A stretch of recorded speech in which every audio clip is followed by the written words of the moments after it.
ओम शांति। ओम शांति। ओम शांति।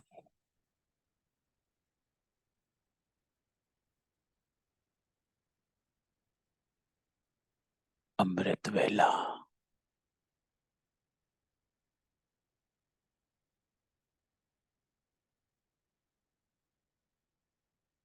हम सब आत्माएं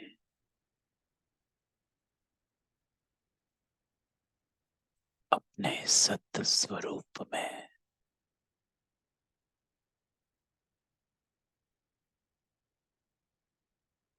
स्वयं को देखते हैं।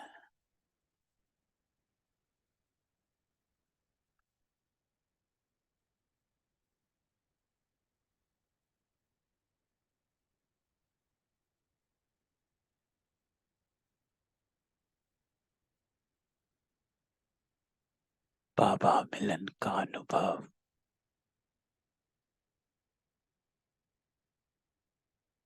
तभी होता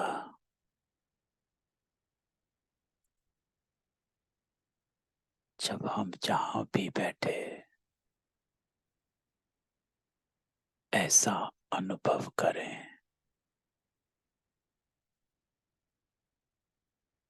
कि मैं एकांत में हूं,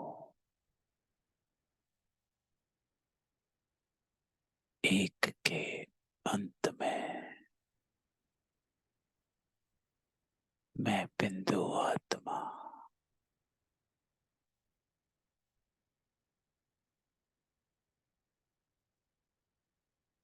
सारा ध्यान समय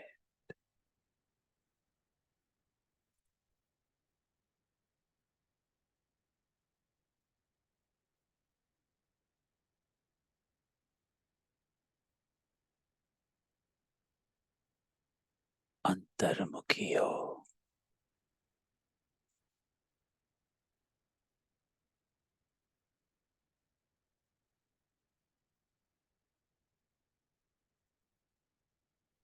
अपने आप को देख।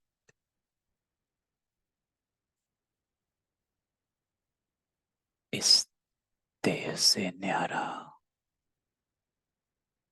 महसूस करो।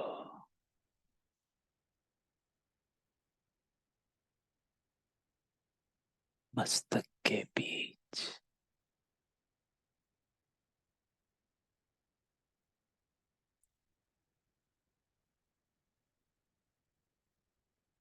लाइट स्वरूप में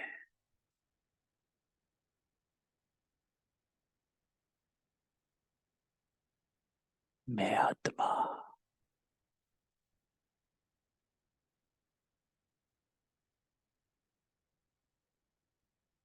ये शरीर अलग।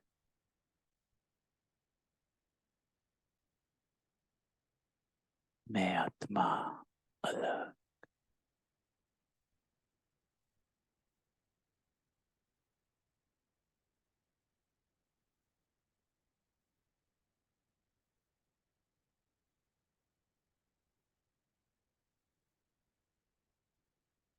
इस डिटैचमेंट को अनुभव करो।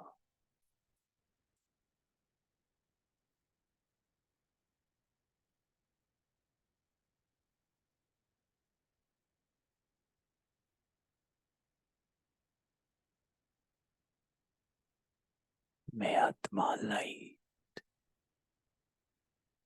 माइट हूँ।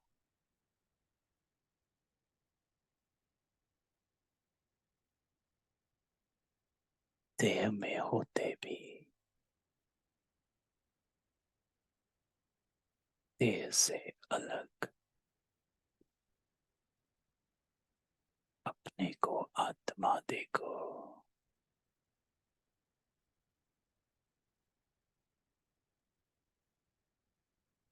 अपने प्रकाश को मस्तक पर अनुभव करो। मैं आत्मा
निराकार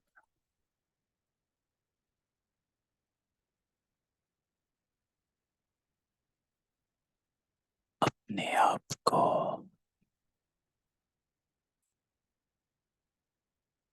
निराकार स्वरूप में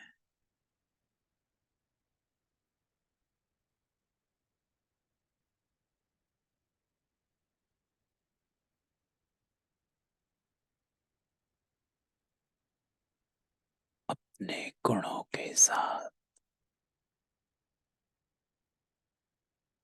स्वयं को देखें। इस स्वमान में टिक जाएं।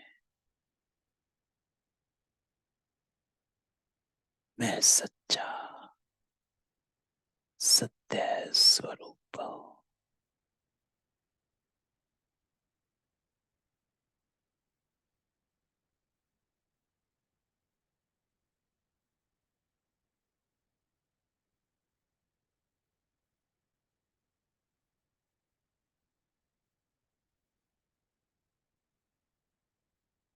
अपने स्वधर्म में टिक जाएं।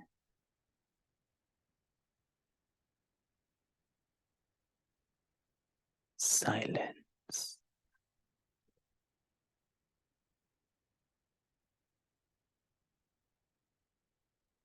बाबा कहता है,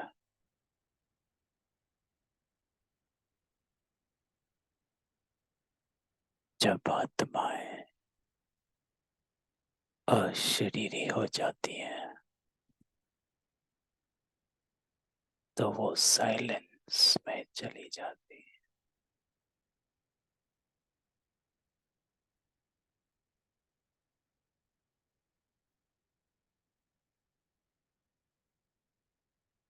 तो आत्मा की साइलेंस का अनुभव करें।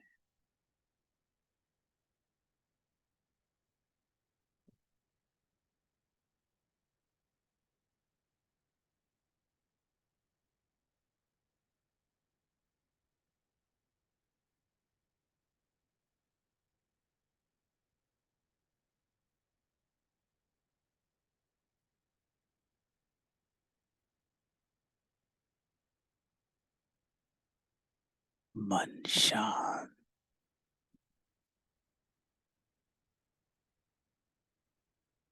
बुद्धि शांत,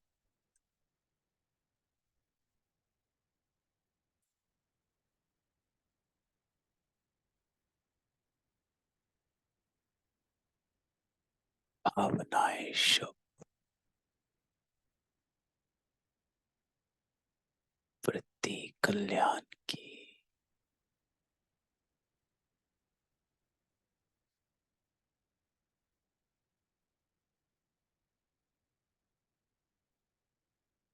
स्मृति में एक बाबा,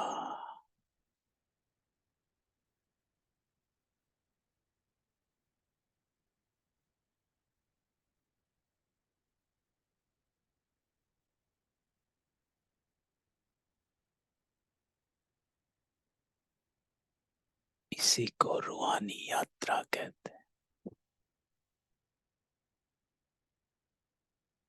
अनुभव करें, हम सभी आत्माएं रूहानी यात्रा पर हैं।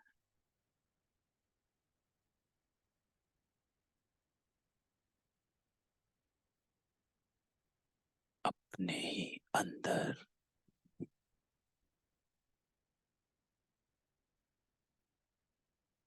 स्वयं का दर्शन करते जाएं।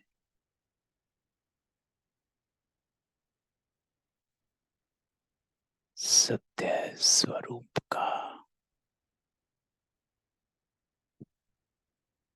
अपनी दिव्यता का अपनी रूहानियत का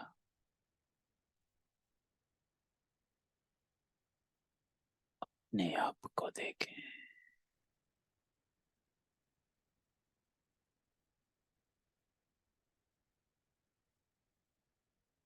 अपने स्वरूप को मैं पवित्र आत्मा अपने आप को ये संकल्प दें,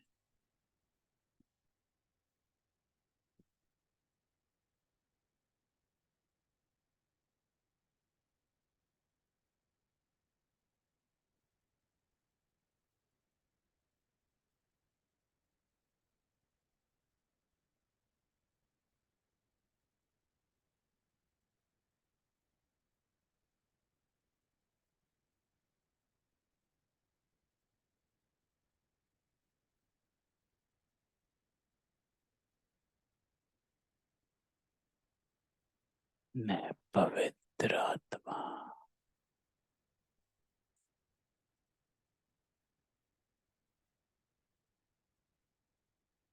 ये बुद्धि का योग है।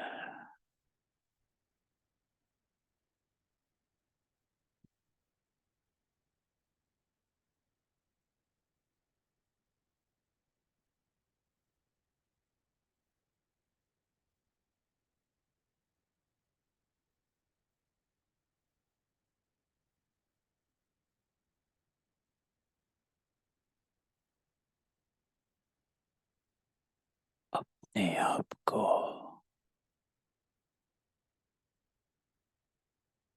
परम धाम में देखो,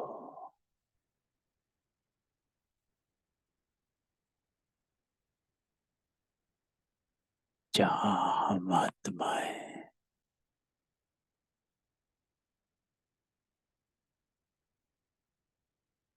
सिर्फ बिंदु रूप में है,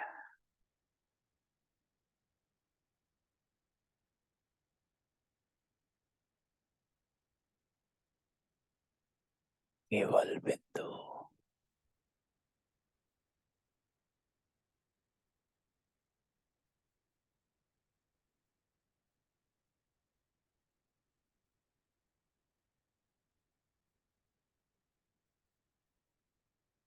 हम परम धाम में हैं।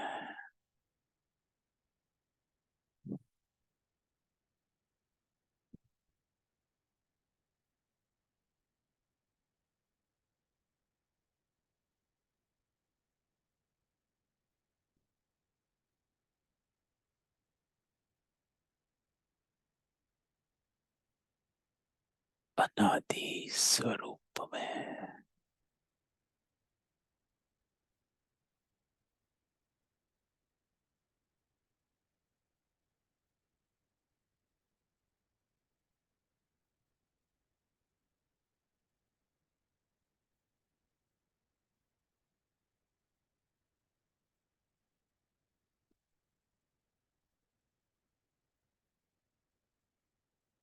गहन शांति,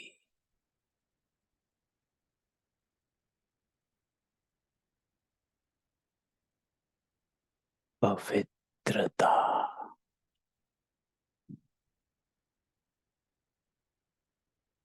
अपने अनादि स्वरूप का अनुभव करो,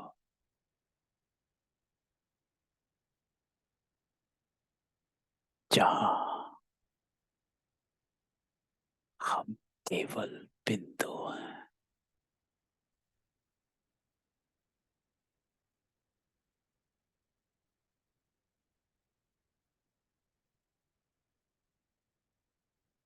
मुक्त अवस्था,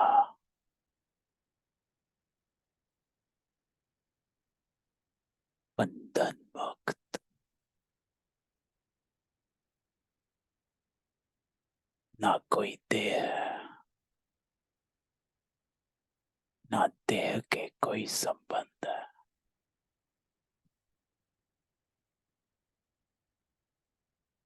अकेली आत्मा,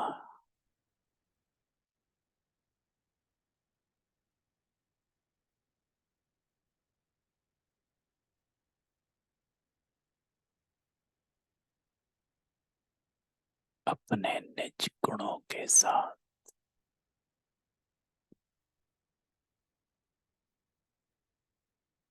परम धाम में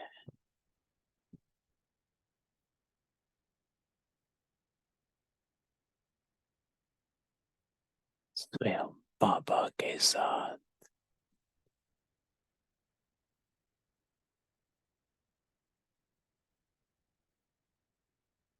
चमक रहे हैं।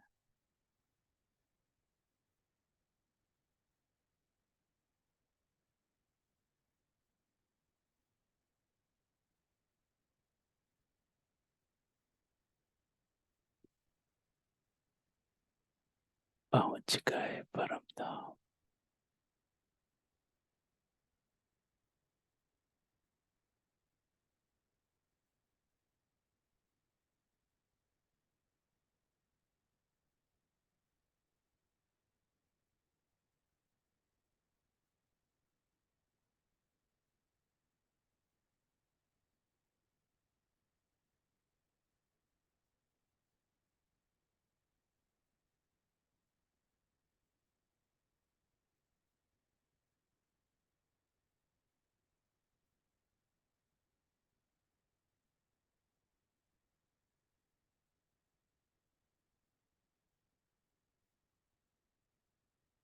आपके पास साइलेंस का अनुभव कर रहे हैं। बाबा की शक्ति का अनुभव करो।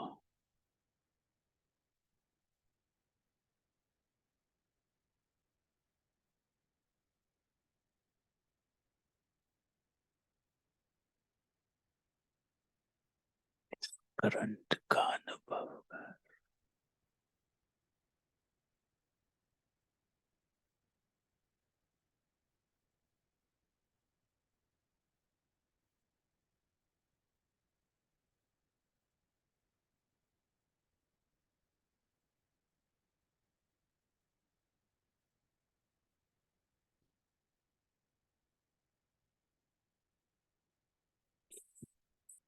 एक आत्मा को आज बाबा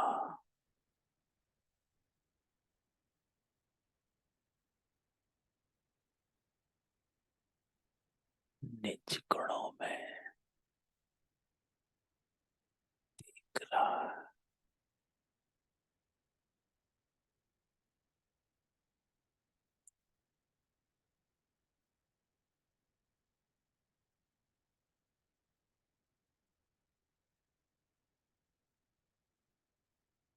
मेरे अनादि गुण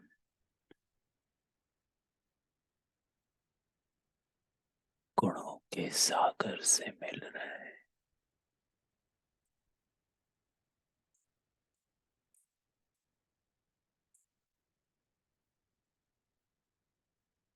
कंबाइंड स्वरूप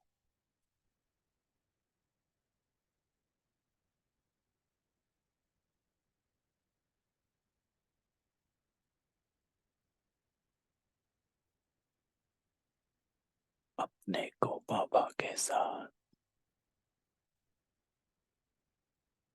कंबाइंड महसूस करो।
कंबाइन।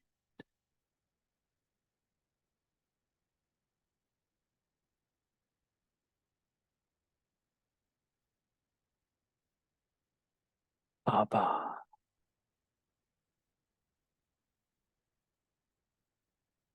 और मैं आत्मा।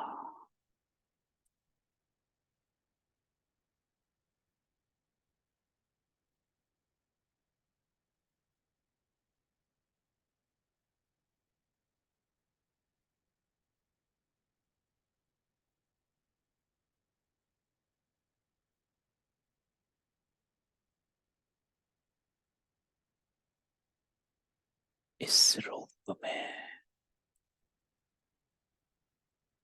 सदा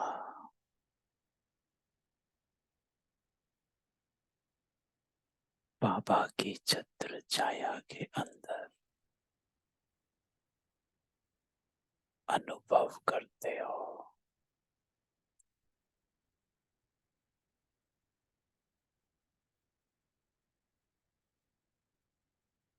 बाबा कहता है जितना जितना याद में रहेंगे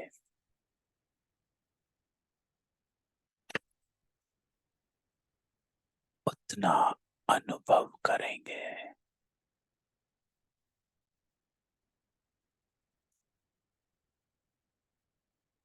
कि मैं और बाबा सदा साथ हैं। कंबाइन। तो योग में अपनी स्थिति को कंबाइन कर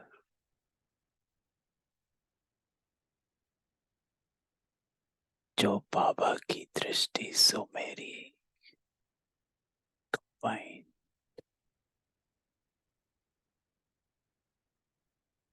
जो बाबा का संस्कार सो मेरा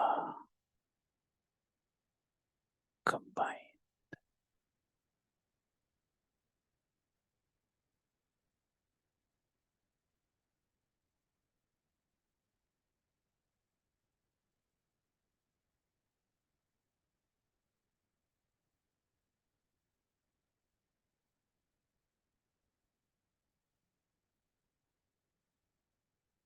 और बाबा योग में एक साथ बैठे। बाबा की प्रेजेंस का अनुभव करो।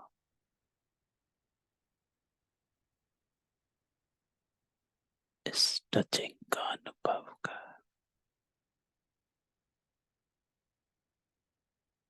और अपने कंबाइंड स्वरूप में खो जाओ।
कंबाइंड स्वरूप।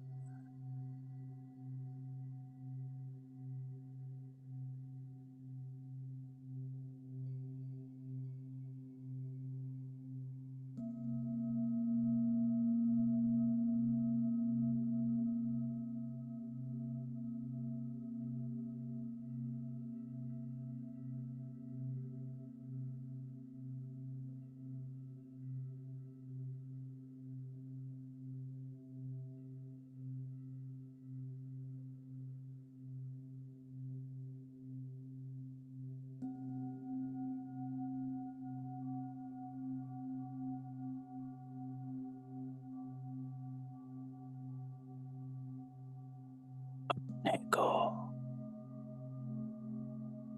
बाबा के साथ अनुभव करो। स्वयं बाबा मेरे साथ है, माइंड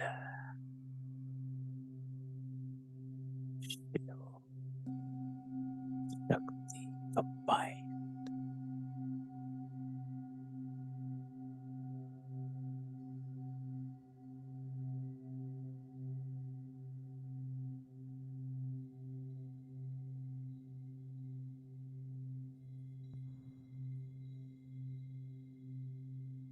पावरफुल आत्माएं, विशेष आत्माएं,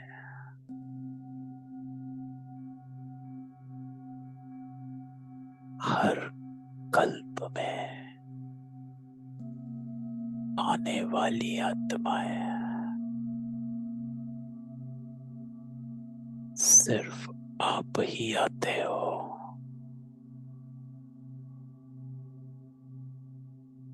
ये कभी बदल नहीं सकता।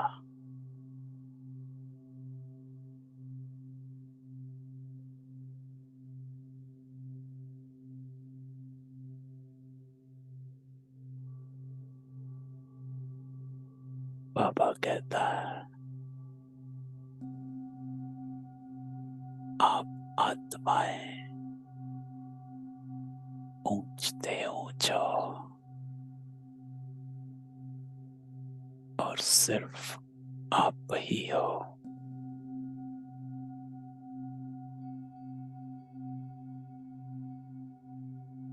ये कभी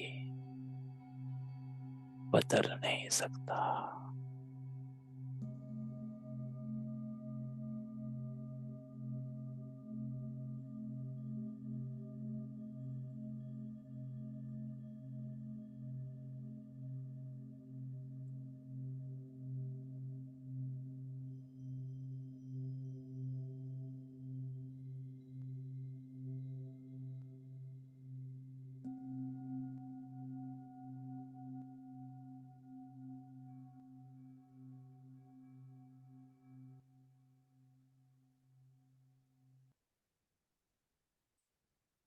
ओम शांति।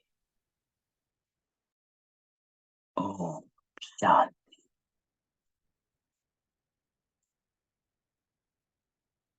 तो बाबा योग में कैसे खींचता है, एकाग्र कर देता, एक मत कर देता, एक रस कर देता।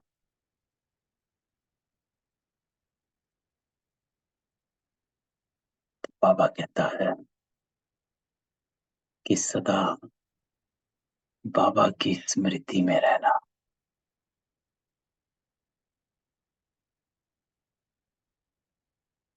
इसी को कंबाइंड स्वरूप कहा जाता है।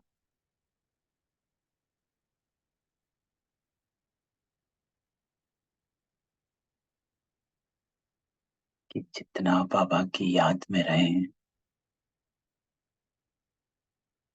उतना ही बाबा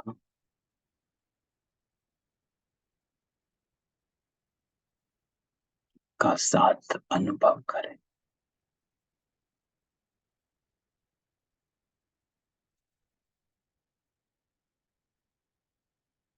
बाबा कहता है सिर्फ आप आत्माएं हो, ये हो और आगे भी होंगे।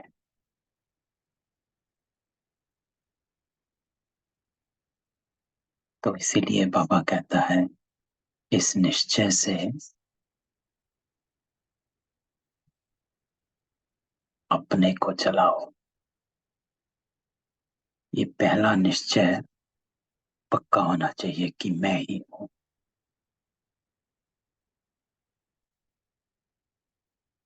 क्योंकि बाबा पर निश्चय तो है कि बाबा परमात्मा है,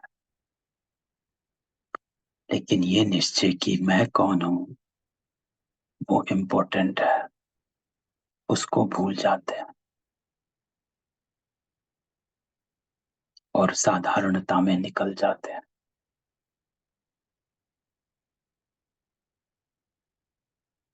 तो इसीलिए बाबा कहता है, ज्ञान अर्थात समझ,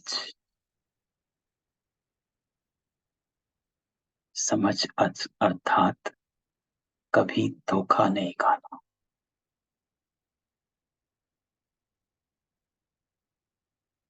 तो वो धोखा ही है कि हम अगर साधारण हो गए, तो बाबा कहता है अपनी समझ को साथ रखो।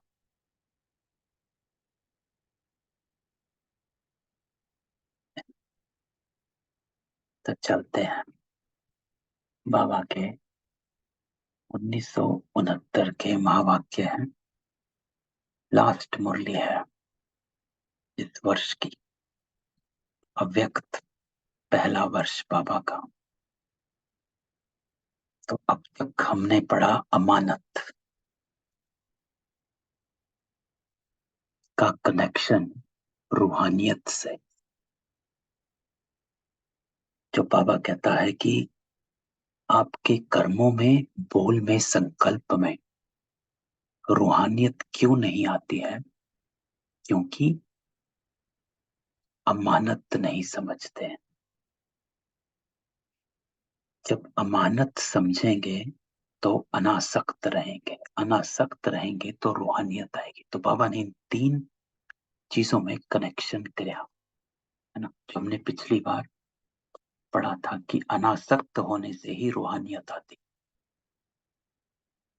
जब तक हमारी अटैचमेंट है तब तक हमारे में रूहानियत नहीं है, क्योंकि हम कुछ ना कुछ व्यक्त भाव का जरूर करेंगे। क्योंकि अटैचमेंट जो है वो व्यक्त भाव है। तो अगर हमारे में वो व्यक्त भाव है तो हमारे वो कर्मों में रिफ्लेक्ट होगा ही, संकल्पों में, बोल में। तो बाबा कहता है कि युक्ति अनासक्त होना है, डिटैचमेंट, वैरागी बना,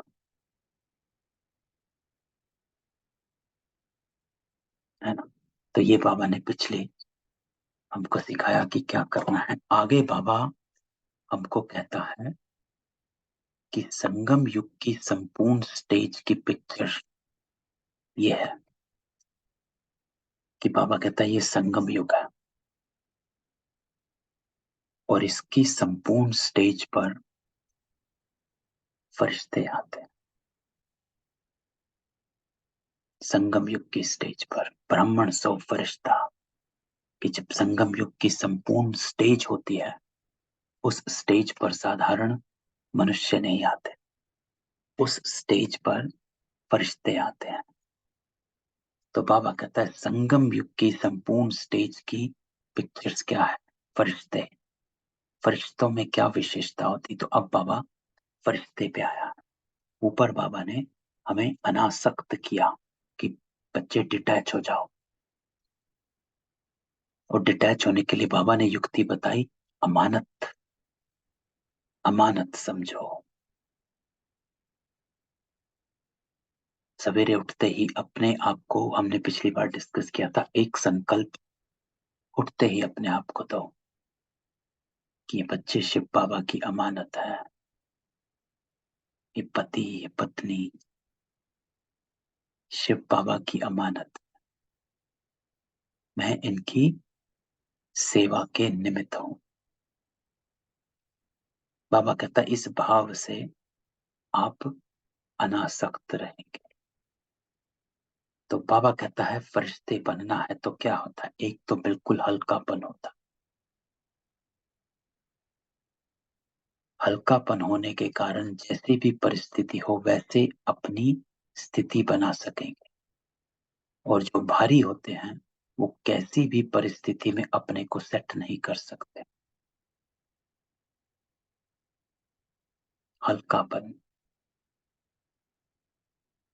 क्योंकि फरिश्ते की डेफिनेशन है कि जो फरिश्ते होते हैं वो जमीन पर पांव नहीं टिकाते, है ना, आसमान में रहते हैं। अर्थात देह और देह की चीजों से लगाव नहीं होता है।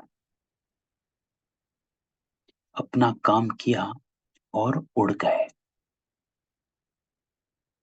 एक मुरली में बाबा ने कहा था कि वो कभी किसी का शुक्रिया सुनने के लिए या लेने के लिए रुकते नहीं है कि मेरे को थैंक्स किया, धन्यवाद किया, या मुझको कुछ अच्छा कहा कि नहीं कहा। अपना काम किया, रिस्पॉन्सिबिलिटी निभाई और उड़ गया। ये कैरेक्टर हमें अपने में लाना है, ये विशेषता हमें अपने में लाना,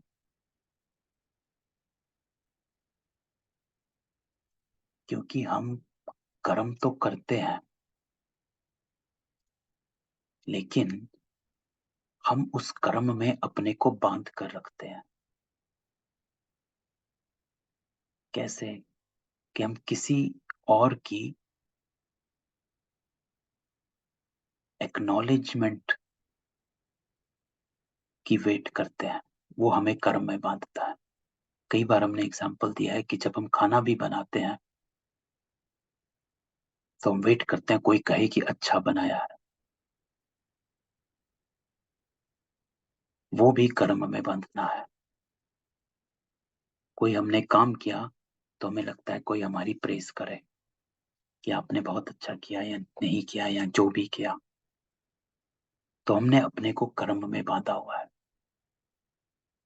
बाबा कहता है कि आप सेवा के निमित्त हो, उस अर्थ कर्म कर, अपनी रिस्पॉन्सिबिलिटी उस अर्थ करो, कर्म करो और डिटैच होते जाओ। निमित्त होता है निरसंकल्प स्थिति, तो ये संकल्प में बंधे मत रहो। बाबा सेवा के उसमें भी कहता है कि जब आप किसी को ज्ञान सुनाते हो, ये नहीं कि हाँ अच्छा सुनाया बुरा सुनाया, उसमें मत बांधो। बाबा ने करवाया है उसके बाद खत्म। तो बाबा कहता है कि फरिश्तेपन में रहना है। ब्रह्मा बाबा की ये विशेषता, अंत में सब कहते हैं कि ब्रह्मा बाबा फरिश्ता बन गया था, कि कहीं पर अटैचमेंट नहीं थी। तो हमें ऐसा बनना है, क्योंकि हम बहुत अटैचमेंट से, हम देखें हम घर गृहस्थ में रहते हैं तो बहुत काम होते हैं, घर के, बाहर के, ऑफिस के, बच्चों के, रिश्तों के, माँ बाप के, कई चीजें होती हैं जहां पर कभी कभी भारीपन, कहीं कहीं भारीपन होता है। कुछ किया, एक्नॉलेजमेंट, ये वो। तो बाबा कहता है कि जब हल्के रहेंगे तो अपनी स्थिति बना सकेंगे। इंपॉर्टेंट लाइन है, क्योंकि जब हम भारी हो जाते हैं, बंध जाते हैं कर्मों में, तो हमारी स्थिति हिलने लग जाती है। किया कि नहीं किया, मैंने सारा दिन काम किया, किसी ने पूछा नहीं, तो ये फरिश्ता नहीं। तो बाबा कहते हैं ये आपकी स्थिति को अपसेट कर देता है। तो कोई भी परिस्थिति में अपने को सेट नहीं कर सकेंगे जो भारी होते हैं, क्योंकि अगर हम उन कर्मों में अटके हुए हैं तो किसी ने कुछ कह दिया तो तुरंत अरे इतना काम किया, ये वो, हमारी स्थिति हिल गई। तो फरिश्तेपन की बाबा कहता विशेषता हुई सभी बातों में हल्के होंगे, संकल्पों में भी, वाणी में भी, कर्म में भी हल्के, और संबंधों में भी हल्के रहेंगे। लाइट। हल्के रहना अर्थात अटके हुए नहीं है, अटैच्ड नहीं है, एक्सपेक्टेशंस नहीं है, है ना? तो बाबा कहते हैं उन चीजों से हल्के रहो। तो इन चार बातों में हल्कापन है तो फरिश्ते की अवस्था है। संकल्प, वाणी, कर्म और संबंध।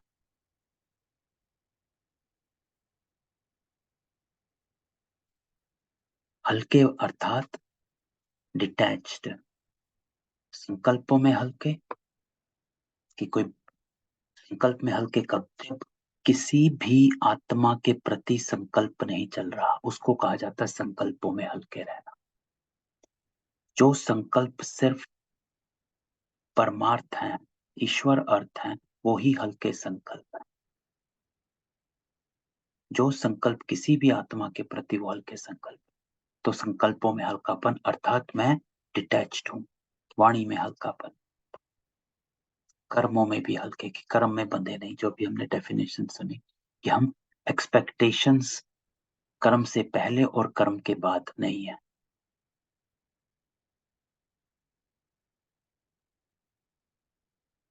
कि हम किसी की वेट नहीं कर रहे कि कोई हमारे को इसकी एक्नॉलेजमेंट दे कि हाँ सही किया, गलत किया, या क्या किया, मेरी प्रेज करे। जिसको बाबा ने 2-3 दिन पहले कहा था, अपने मुंह मियां मिट्ठू मत बनो। और संबंधों में भी हल्के रहे, मेरापन नहीं। तो इन चार बातों में बाबा कहता हल्कापन तो फरिश्ता। अब देखना है कहां तक इन चार बातों में हल्कापन। जो हल्के होंगे वो 1 सेकंड में कोई भी आत्मा के संस्कारों को परख सकेंगे। अब ये चेकिंग है कि जो हल्के होंगे, बाबा कहता वो कोई भी आत्मा के संस्कारों को परख सके। क्योंकि जब हल्के नहीं होंगे तो अपने ही हम संस्कारों में उलझे हुए हैं।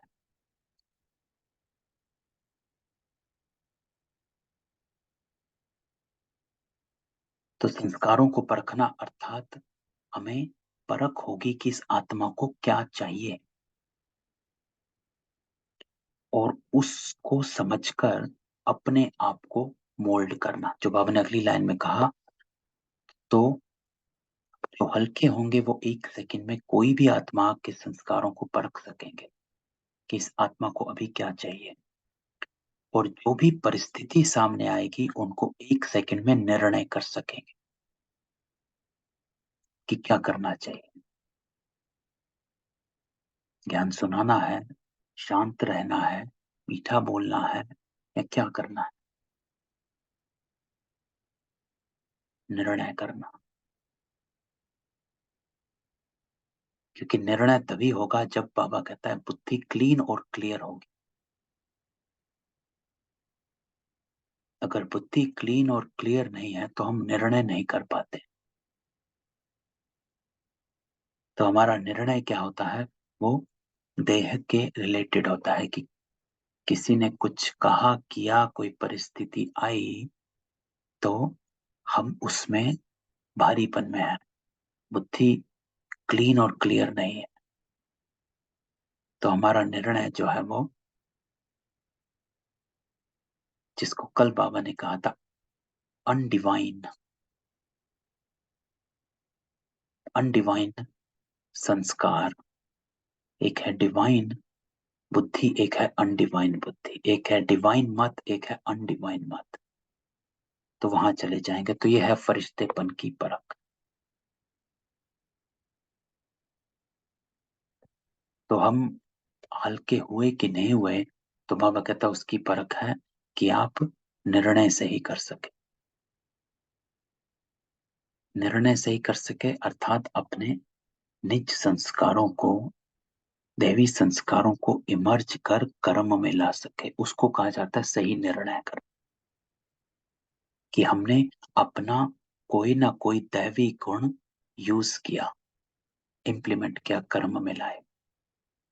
वो है सही निर्णय कि इस परिस्थिति में कौन सा गुण चाहिए। मुझे रहम दिल बनना है,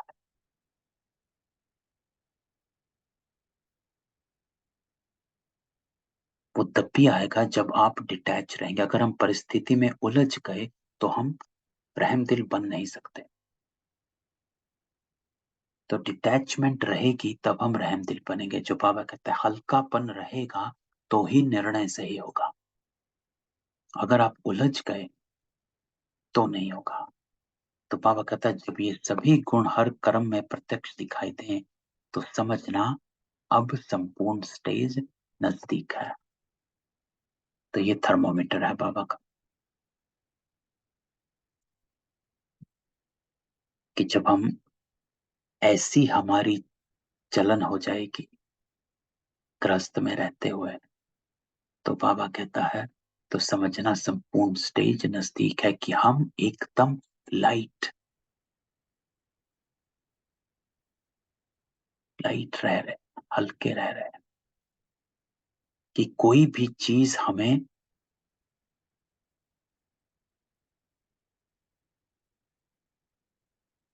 अपनी ओर खींचती नहीं है। ना झुकाव है, ना लगाव है, ना आकर्षण है, ना विकर्षण है। इन चारों चीजों से हम मुक्त हैं। कि कहीं आकर्षण भी नहीं है, कि किसी आत्मा के प्रति, कोई चीज के प्रति आकर्षण इतना है कि हम उसके मुंह में या उसकी प्राप्ति के लिए हम फिसल गए, जिसको बाबा कहता है चाहिए चाहिए, इस वृत्ति में चले गए। तो साकार रूप की संपूर्ण स्टेज किन बातों में नजर आती थी ब्रह्मा बाबा? मुख्य बात तो अपने संपूर्ण स्टेज की आप ही परख करनी है इन बातों से, बाबा कहता है। तो this is how we can check कि हम हल्के कितने रहते हैं। बाबा कहता है वो आपकी चेकिंग है, आप संपूर्णता के कितने समीप हो। और हल्का रहना जिसको बाबा कहता है चार बातों में हल्के, संकल्प, वाणी, कर्म और संबंध।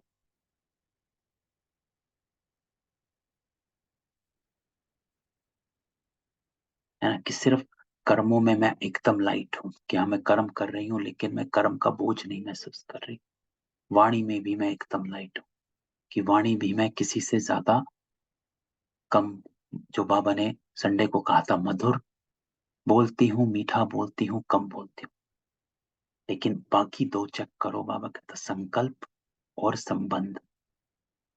संबंधों में अकड़े तो नहीं हुए और संकल्पों में अकड़े तो नहीं हुए, तो चारों बातों में चेक करो। तो इस ग्रुप का मुख्य गुण कौन सा है? वे ग्रुप था यज्ञ स्नेही, और यह ग्रुप है यज्ञ सहयोगी। तो बाबा दो ग्रुपों का कंपैरिजन करता है, एक ग्रुप था यज्ञ स्नेही और यह है यज्ञ सहयोगी। तो यज्ञ सहयोगी में तो बाबा कहता सभी पास है, बाकी क्या करना है। ऐसी भी स्थिति होगी जो किसके मन में जो संकल्प उठेगा वो आपके पास पहले ही पहुंच जाएगा, बोलने सुनने की आवश्यकता नहीं है ना, क्योंकि आप लाइट इतने हैं कि आप अपने ही संकल्पों में बंधे नहीं। जब हम अपने ही संकल्पों के चक्रव्यूह में नहीं फंसे हुए हैं तभी हम दूसरों के संकल्प कैच कर पाएंगे। जब हम अपने ही संकल्पों के चक्रव्यूह में फंसे हुए हैं तो दूसरों के संकल्प कहां से कैच होंगे? तो बाबा कहता है जब ऐसा होगा तो आप दूसरों के संकल्प आप तक पहुंच जाएंगे। लेकिन वो तब होगा जब औरों के संकल्पों को रीड करने के लिए अपने संकल्पों के ऊपर फुल ब्रेक होगी, हमारे नहीं चले। अगर अपने ही संकल्पों में गुण है तो क्या दूसरों के कहां से, ट्रैफिक की तरह। तब हम बाबा की जो टचिंग है उसको कैच नहीं कर पाते। इसलिए बाबा कहता है मैं तो देता हूं लेकिन आप नहीं कैच कर पाते। क्यों? क्योंकि आप अपनी ही दुनिया में गुम हो। तो ब्रेक लगानी है, ब्रेक पावरफुल हो। अगर अपने संकल्पों को समेट ना सकें तो दूसरों के संकल्पों को समझ नहीं सकेंगे। अपने ही संकल्पों में गुना है, जिसको कहते हैं मिसअंडरस्टैंडिंग। उसका भाव कुछ और आपने पकड़ा कुछ। हुआ क्या? क्योंकि आप अपने ही संकल्पों में की कैद में गुम हो। मिसअंडरस्टैंडिंग तभी शुरू होती है। क्यों कहता है भाई हमने तो प्यार से कहा था, आपको लगा उसने आपको टोंट किया है, या फिर आपके ऊपर कुछ टिप्पणी करी, या फिर आपको कुछ और कहने का मतलब कुछ हो रहा है ना। ये तो हमने लौकिक में बहुत ही किया भी हुआ है ना। हम तो वही ज्ञान से ही आए हैं, अभी भी होता है। तो आज बाबा समझाता है कि the reason you misunderstood somebody else is because you are yourself caught up in your own world। तो इसलिए अपने को फ्री रखो, बाबा कहता है। कोई प्री नोशन नहीं होनी चाहिए, प्रेजुडिस नहीं होना चाहिए, पुराना कोई बात, पुराना कोई संस्कार, उसको मत सामने लाओ। उसको सामने लाए तो आपने मिसअंडरस्टूड कर दिया। इसलिए सुनाया था कि संकल्पों का बिस्तर बंद करते चलो, है ना। पिछली मुरली में बाबा ने कहा समेटना, पेटी को बंद करो, तभी एवर रेडी हो सकेंगे, है ना। संकल्पों का बिस्तर बंद करते चलो, कि कोई भी संकल्प क्यों चलते हैं, पुरानी बातें, किसी आत्मा का पुराना संस्कार जो है, आपको लगता है ये तो ऐसे ही है। तो बाबा कहता है हल्का, अपने को हल्का करते चलो। जितनी जितनी संकल्पों को समेटने की शक्ति होगी, उतना उतना औरों के संकल्पों को समझने की भी शक्ति होगी। Only then we can understand somebody. हो सकता है सारी उम्र ही निकल गई, हम किसी को समझ ही नहीं पाए कि कैसे हैं या कैसे नहीं है। क्यों क्यों क्यों? बाबा कहता है तुम अपने ही संकल्पों में फंसे हुए हो, दूसरों को कहाँ समझोगे। तो अपने संकल्पों के विस्तार में जाने के कारण अपने को ही नहीं समझ सकते हो, तो दूसरे को क्या समझेंगे, है ना। तो बाबा गहराई में पकड़ता है बात को और समझाता है। इसलिए बाबा कहता है ये भी स्टेज नंबरवार पुरुषार्थ अनुसार आती रहेगी। ये भी संपूर्ण स्टेज की परख है। क्या? कि हम अपने किसी भी संकल्पों के अंदर फंसे नहीं।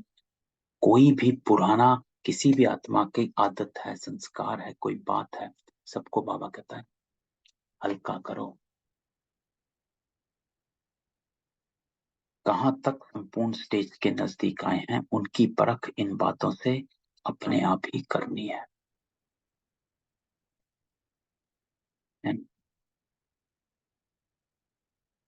तो बाबा कहता है ये ऑलराउंडर ग्रुप है। ऑलराउंडर का लक्ष्य क्या होता है? लक्षण है, लेकिन जो लक्ष्य रखा है वे कुछ और आगे का रखना चाहिए। तो अब तक जो प्रैक्टिकल में है उस हिसाब से कौन से राजे गिने जाएंगे, अभी के सर्विस के साक्षात्कार प्रमाण कौन से राजे बनेंगे। तो बाबा कहते कौन से बनोगे। संडे को भी बाबा ने बताया था कि क्या बनोगे, महाराजा महारानी बनोगे, या फिर उस परिवार में आओगे, या प्रजा में आओगे, कौन से में आओगे, उस लेवल का पुरुषार्थ करो। तो पुरुषार्थ से पद तो स्पष्ट हो ही जाता है। भले सूर्यवंशी तो हैं, लेकिन एक होते हैं राजे, तो विश्व महाराजन के साथ अपने राज्य के राजे भी होते। अब बताओ आप कौन से हो। शुरू में कौन आएंगे? बाबा कहता है विश्व के महाराजन बनना और विश्व महाराजन के नजदीक संबंधी बनना, इसके लिए कौन सा साधन होता है। बाबा पूछता है कि कैसे बनोगे। रॉयल फैमिली में आना, यहाँ महाराजन बन जाना, विश्व का कल्याण तो हो ही जाएगा। लेकिन विश्व के महाराजन जो बनने वाले हैं, उन्हों की अभी निशानी क्या होगी। तो बाबा कहता है ये भी ब्राह्मणों का विश्व है, अर्थात छोटा सा संसार, ब्राह्मणों का संसार है। तो जो विश्व महाराजन बनने हैं, बाबा कहता है उन्हों कहा इस विश्व अर्थात ब्राह्मण कुल की हर आत्मा के साथ संबद्ध हो।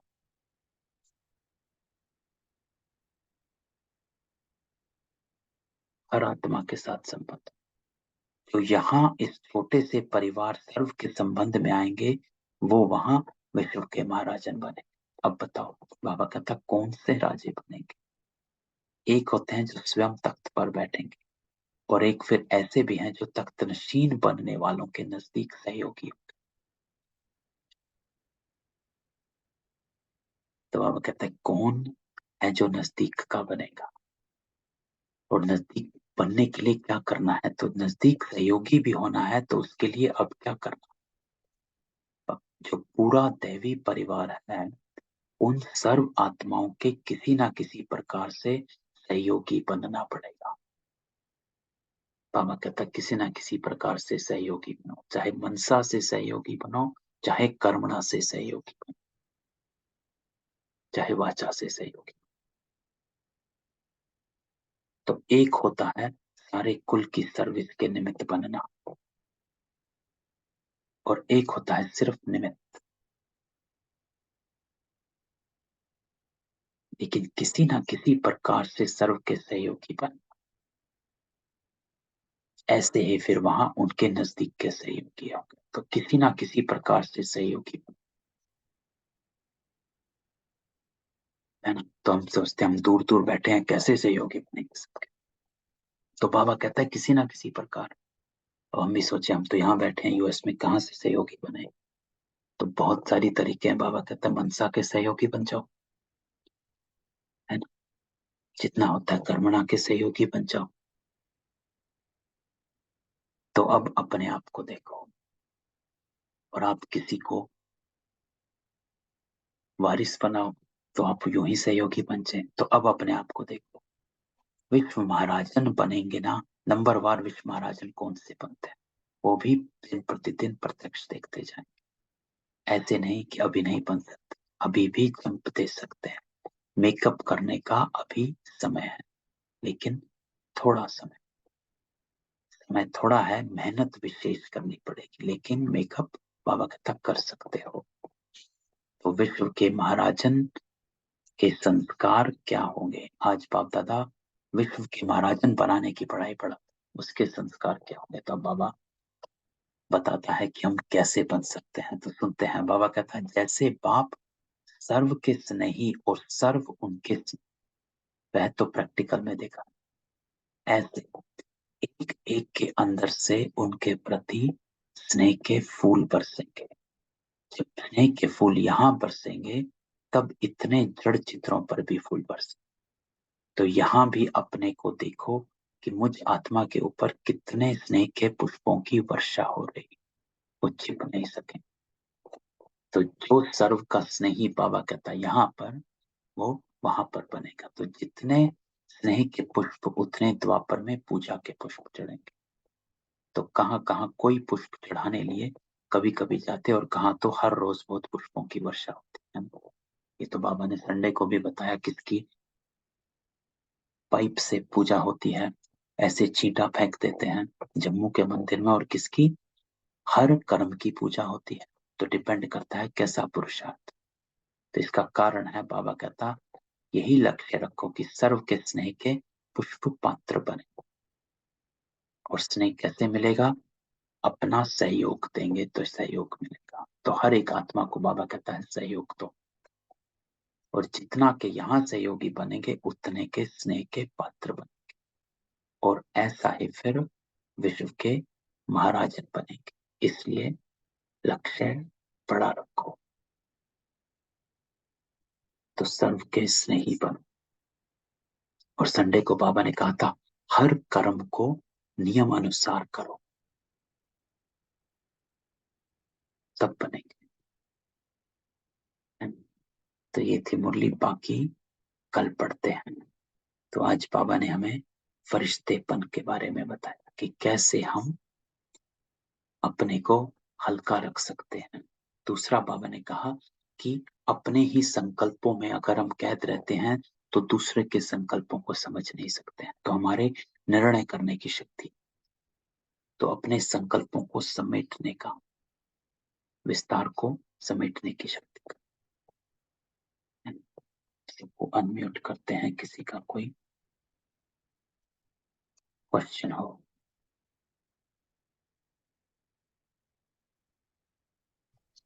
ओम शांति भाई जी। ओम शांति।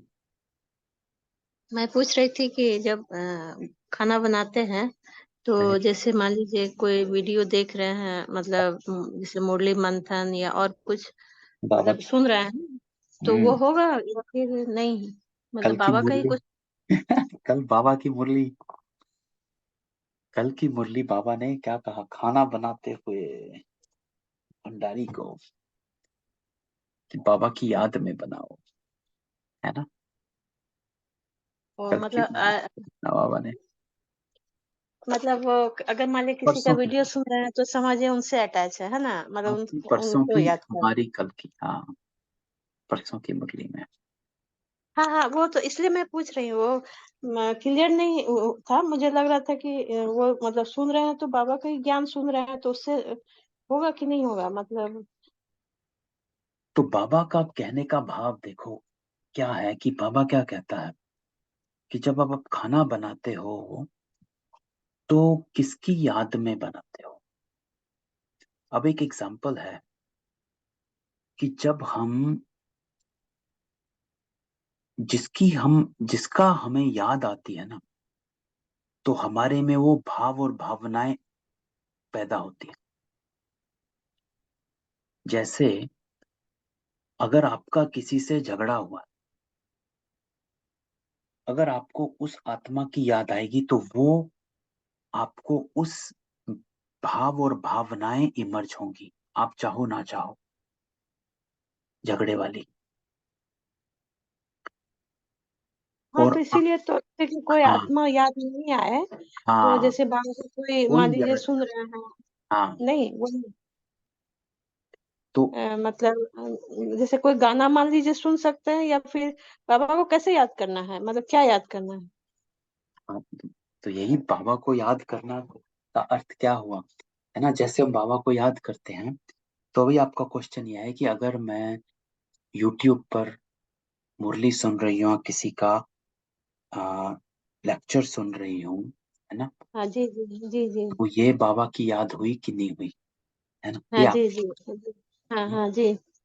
कि मैं वो चला के रही, तो उसका उत्तर यही है कि वो सही है अगर आपकी बुद्धि भी वहां पर है। अगर आप कहीं और संकल्पों में गुम है और हाँ वो चल, जैसे कई बार होता है बाबा के गीत चल रहे हैं लेकिन हमारी बुद्धि कहीं और घूम रही है ना, तो हाँ, गीत बाबा में हो जाएगा, लेकिन जैसे कोई कुछ बोल रहे हैं, मान लीजिए मुरली मंथन या कोई लेक्चर, तो वो क्या बोल रहे हैं उस पर ही ध्यान रहता है, कि क्या तो बोल रहे हैं।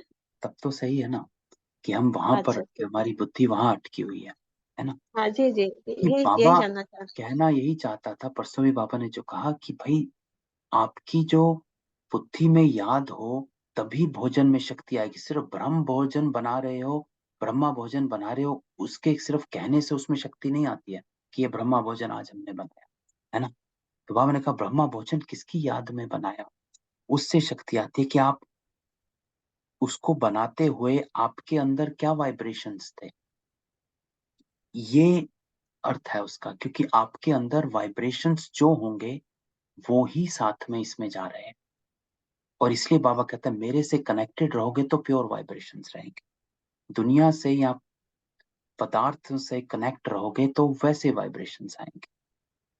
तो इसलिए बाबा कहता है मेरी याद में रहोगे, बनाओगे तो आपके खाने में ब्रह्मा भोजन में शक्ति आएगी। सिर्फ ब्रह्मा भोजन कहने से शक्ति नहीं आ जाएगी। तो ये बाबा का भाव था। और अगर आप सुनते हुए, है ना, आपकी बुद्धि में वही अगर मंथन चल रहा है तो प्योर है, तो वाइब्रेशन सही है, चल रहे हैं। हूँ। फिर बाद में टाइम नहीं मिलता ना, तो मैं सुबह में वो हाँ तो सचिन भाई, ठीक है ना। डॉक्टर सचिन भाई का हाँ वो मुरली मंथन सुनो, सुनती हूँ। हाँ सुनो, नहीं जी सही जी। है, सुनो अच्छा हाँ है। जब तक देखो जी जी हमारी वही बाबा क्या, अंत में बाबा चाहता क्या है कि हमारी बुद्धि कहीं और भटके ना, अटकी रहे बाबा जी। के साथ, जुटी मेन रहे, मेन। है ना, जी जी। कनेक्टेड रहे। क्योंकि अगर हम इधर उधर से कनेक्ट हो जाते हैं तो हम भटक जाते हैं, कुछ ना कुछ गलत हो जाता है ना? जी। तो इसीलिए ठीक ओम है। शांति भाई जी। ओम शांति। हम भी तो मुरली सुनते ही खाना बनाते हैं कि मुरली का पॉइंट थोड़ा सा दिमाग में रहे। हाँ तो सही है ना। हम तो बाबा देखो चाहते हैं कि हमारी जो, जैसे बाबा कहता है कि मुझसे वाइब्रेशन कौन से निकल रहे हैं, आपसे खाना बनाते हुए आपसे क्या वाइब्रेशन निकल रहे हैं, ये इम्पोर्टेंट है। और बाबा से कनेक्ट रहोगे तो प्योर वाइब्रेशन ही निकलेंगे, और कुछ है ही नहीं। और बाबा के साथ नहीं जुटे हुए हैं तो फिर तो हमें पता है क्या वाइब्रेशन निकलेंगे, है ना, इधर उधर के। नहीं तो मुरली क्योंकि नहीं कोई ना सुनते कोई, हो तो फिर हाँ ऐसे ज्यादा याद ही नहीं रहते हैं बाबा। हाँ हाँ तो फिर, एक बार, हाँ बाबा हाँ आप मेरे तो, साथ में हैं, तो हम फिर आपके साथ हैं, आप एक काम कर रहे हैं, फिर उसके बाद भूल जाती हूँ। उससे अच्छा मुरली तो, लगा लेती हूँ। तो वो तो बाबा, तो कल तो ब्रह्मा बाबा ने भी तो कहा उस दिन कि भैया मेरे को भी याद नहीं रहता है, आप कहाँ, है ना, तो होता नहीं है। लेकिन वही करना है कि बाबा का ये होता है कि वाइब्रेशन कौन से निकल रहे हैं। क्योंकि अगर हम ये देखो किसी और को याद कर रहे हैं तो कोई ना कोई विकारी वाइब्रेशन है, या फिर मोह के वाइब्रेशन है ना, या लोभ के वाइब्रेशन है, तो उसके अंदर इन चीजों के वाइब्रेशन से भरे हुए हैं, या क्रोध के वाइब्रेशन है ना। तो भाव ये है कि खाना जब पक रहा होता है तो उसके अंदर एनवायरनमेंट का फर्क पड़ता है कि कौन से वाइब्रेशन जा रहे हैं। इसीलिए बाबा कहता है मेरे से कनेक्ट रहोगे तो शुद्ध वाइब्रेशन खाने में जाएंगे और उसी से शक्ति आएगी, है ना। जैसे होता है ना, चार्ज करके खाने को, पानी को चार्ज करके पियो, ये चार्ज करो, वो चार्ज करो, खाने को दृष्टि दो। क्यों तो खाने को दृष्टि देकर खाओ? क्योंकि उसको शुद्ध करो पहले, क्योंकि पता नहीं कैसे किस उसमें बना हुआ है ना।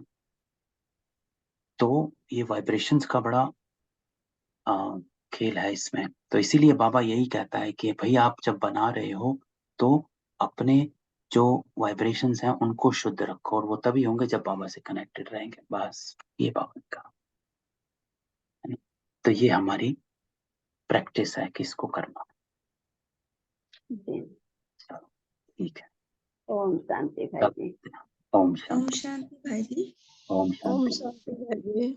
ओम भाई जी, शांति। राजयोगा प्रैक्टिस फॉर हीलिंग मैंने देखा, यूट्यूब में भी ऐसा मैं देखा, Rajyoga practice for healing physical elements, ये भी होता है ना भाई जी? देखो अगर आप मुझसे पूछोगे तो हमारा उत्तर तो वही होगा जो मुरलियों में है, और कोई भी मुरली में ये नहीं है फिजिकल एलिमेंट्स राजयोग से ठीक होना। क्यों नहीं है? क्योंकि राजयोग का आधार क्या है? आत्मा को शुद्ध करना। एलिमेंट्स किसकी हैं? शरीर की। वो शरीर को नहीं करता है, आत्मा को शुद्ध करता है। ब्रह्मा बाबा, मम्मा, दादियां, सब फिजिकल एलिमेंट से ही गए हैं। तो उनसे बड़ा योगी कौन है? अगर ये सही होता, दादी और दादा हैं, हमारे विश्व किशोर दादा हैं, ये सब सब इन्हीं के शरीर की व्याधि में ही सब गए हैं। तो भाई मैं तो नहीं मानता, क्योंकि किसी भी उसमें नहीं है। राजयोग है आपकी आत्मा को शुद्ध करना, शरीर यहीं जाता है, शरीर को शुद्ध करना उसमें नहीं है। तो इसीलिए हम इसको, मतलब मैं इसको नहीं मानता हूँ। अगर किसी का है तो सही है, हुआ होगा तो पता नहीं। लेकिन जहां तक मेरी बुद्धि जाती है, और बाबा की सब मुरलियां पड़ी हुई हैं, किसी भी मुरली में ऐसा है नहीं कि भाई आप ये राजयोग करो आपका सर दर्द ठीक हो जाएगा, ये वाला योग करो आपका कैंसर ठीक हो जाएगा, ये योग करो आपका ये ठीक हो जाएगा। किसी में कुछ नहीं, हमने तो नहीं सुना, तो मैंने हम नहीं। देखा भाई जी, वो डॉक्टर सचिन का हाँ वो तो वीडियो नहीं, मैंने सब देखा, कई जगह तो कहते हैं, उन्होंने, तो हम उनको गलत नहीं कह रहा मैं, पता, लेकिन मुझे पता नहीं, इसको बाबा ने नहीं कहा तो इसलिए मैं नहीं बता पाऊंगा, क्योंकि कोई भी मुरली में ये नहीं है। बाबा हमारी आत्माओं को शुद्ध करता है, और बाबा तो कहता है यहाँ से निकलो भाई, इस शरीर से संपूर्ण बनो और चलो। विकारी शरीर है, तो भाई हमने तो नहीं सुना, है ना। 1969 तक तो इसकी कोई बात भी नहीं थी। ये सब बातें शुरू हुई हैं 2000 के बाद, 1990, 98, 99, जब डॉक्टर्स लोग आने शुरू हुए, ये बातें शुरू हो गई। तो हमने तो भाई अब पता नहीं अब इसका तो क्या तो प्रमाण है, प्रत्यक्ष क्या है। तो कुछ लोग कहते भी हैं, लेकिन मुरली एक भी में नहीं है, तो इसलिए हम इसको मानते नहीं है, है ना। नहीं, और डॉक्टर सचिन मतलब बोलते अंधविश्वास हैं अमर भाई जी, हाँ जी। जी, कि I have expertise in this and I हाँ विल मेक यू क्या है practice and how to heal your physical.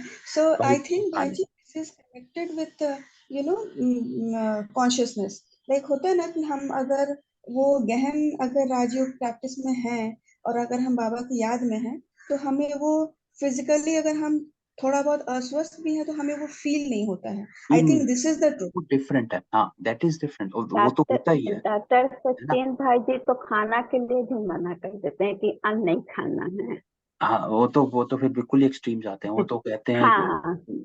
Sachin जो हैं, जो वो तो इतने एक्सट्रीम चले जाते हैं आपने भी एक दो क्लास उनकी सुनी, वो तो ऐसे चले जाते हैं कि भाई हाँ, सब छोड़ दो, अन्न भी मत खाओ तो उनका क्लास मैं बहुत कम सुनती वो हूँ। बहुत ही उसमें चले जाते हैं। तो भाई हम तो, ज्योतिका बहन मैं तो नहीं मानता देखो इस चीज, क्योंकि हमने, बाबा ने नहीं कहा है तो फिर इस ज्ञान में ही नहीं है।